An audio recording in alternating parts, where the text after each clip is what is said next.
Are you about to take the ACE personal training exam and want to know the best tips and tricks that I used to study and pass my test on the first go? Then just keep watching.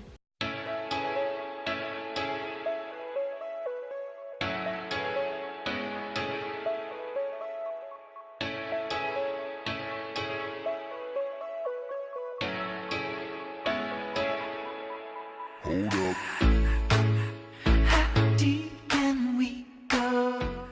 Hi guys, my name is Katie and I am a registered dietitian nutritionist and a newly certified personal trainer.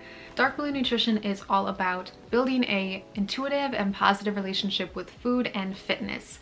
So today's topic is of course going to be how to study for the exam, but I have tons of other videos on how to build that positive and intuitive relationship with food and fitness. So if you are interested in that type of thing, then click that subscribe button below and make sure that you follow my future videos for more info on that. So I know there are a lot of great videos out there on this topic, and I want to thank all the people out there that have already made videos on how to study because it really helped me when I was studying. So definitely check out the other ones that are probably in your recommended video feed. I really thought that those tips were helpful. I'm not going to repeat all the same tips that they chose to share. I'm kind of going to take what I have learned from the other videos and teach beyond what I felt like was shared in these videos and kind of do a little addition or bonus to those ones, because again, I feel like if it's already explained out there somewhere, you don't need a repeat. You need something new and something even more helpful to add to your study agenda. So let's get started. So first I'll start off with the fact that I bought one of ACE's packages. They had some sort of deal and I got the second to highest or most expensive package. It had everything in it, the book, the workbook, and all the study materials, but it didn't have a retest package and it didn't have any flashcards or anything like that. It only had an exam voucher for one time, so I didn't have the one that was the extra exam voucher because it was like an extra $100. I felt like that package was the perfect one for me. I do have a background in science because, you know, I have a master's degree in nutrition and I'm a dietitian, so I do have background in anatomy and physiology.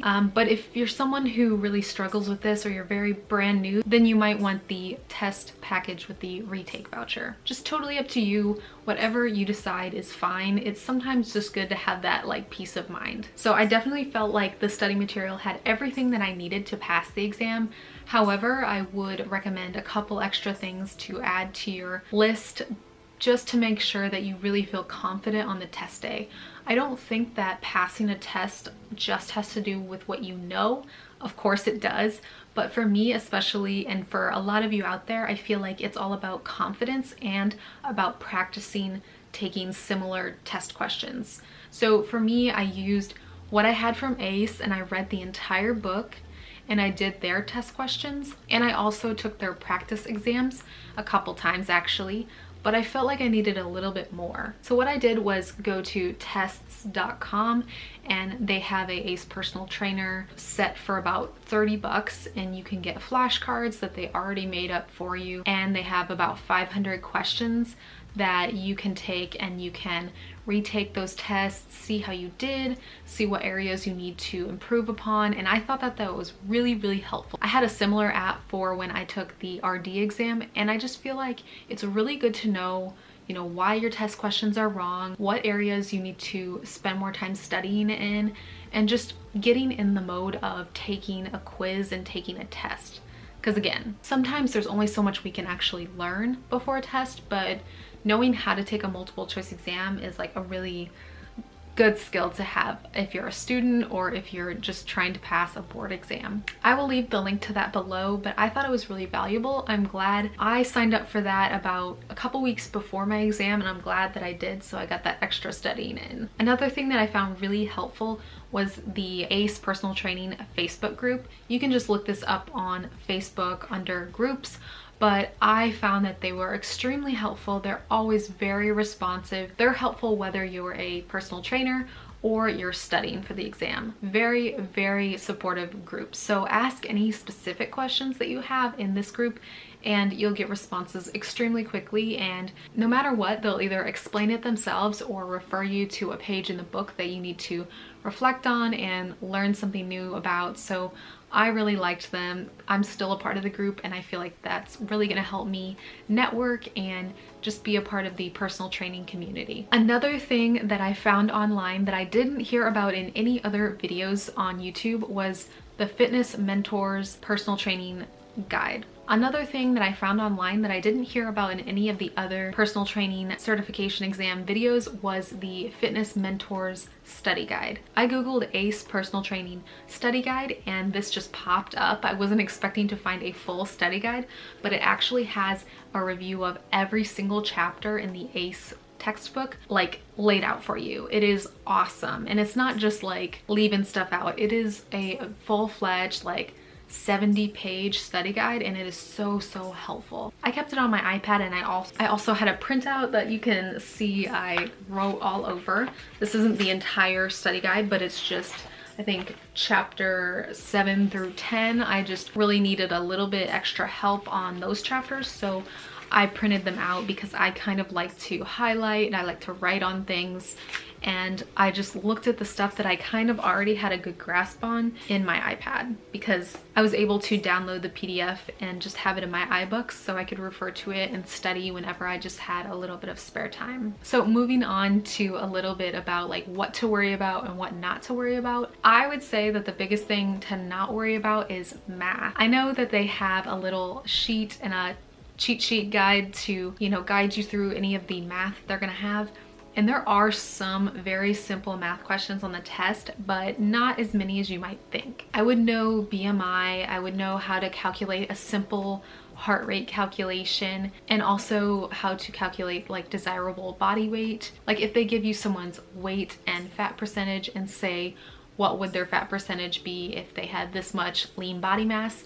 That is probably something that I would work through a couple times because that I did have on the test. But other than that, I really don't remember a whole lot of math questions on mine. So comment below if your test was different, if you already took the exam. But for me, I just really didn't have any math questions. And so if I would have spent even more time studying that area, it would have been kind of a big waste of time. No VT1, VT2, and then the zone 1 through 3, and kind of how to apply them when you are conducting a fitness exam on someone, seeing, you know, their cardiorespiratory fitness. That is one thing that I would definitely say to look at. One thing that I didn't study a ton because it was kind of something that I already knew was the motivational interviewing. I have a pretty good grasp on this, but I think it's something that showed up on the test a lot.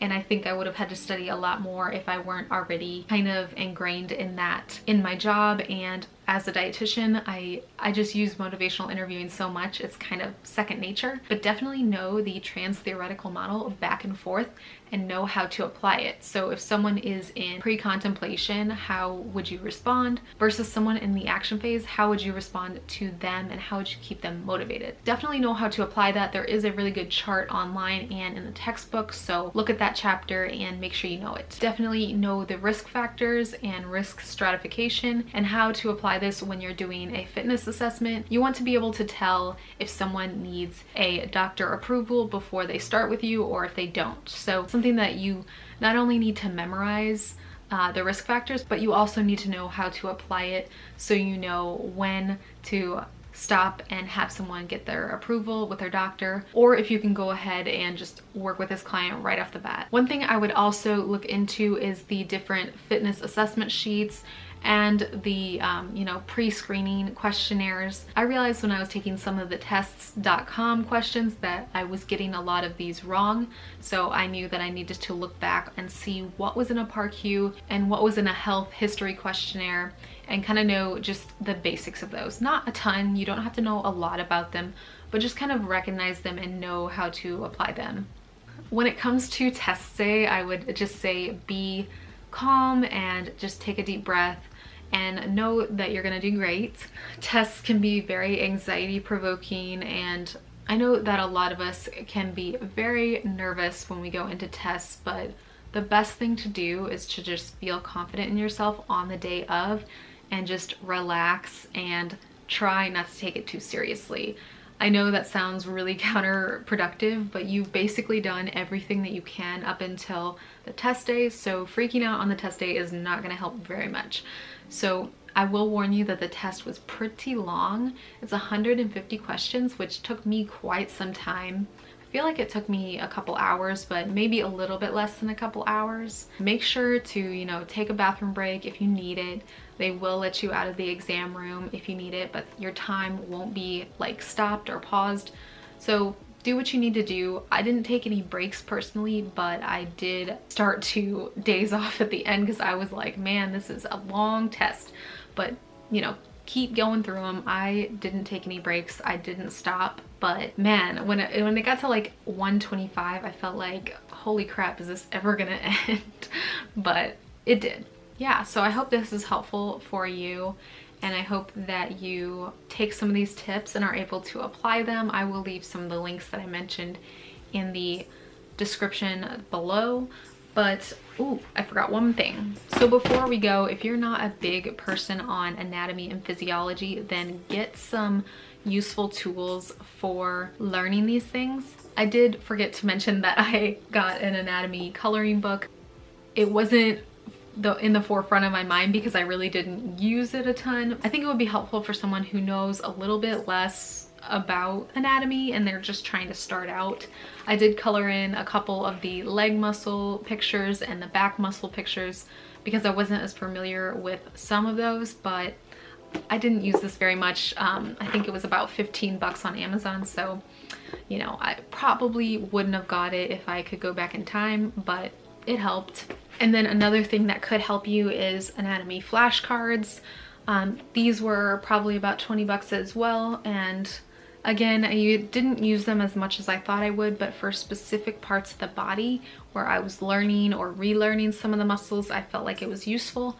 I just kept it at my desk. They're little flashcards like this, if I can get them. Yeah, so they're little flashcards like this. They have bones, muscles, body organization, nervous system. They have coloring cards, the digestive system, the lymphatic system. So probably way more than you really need to.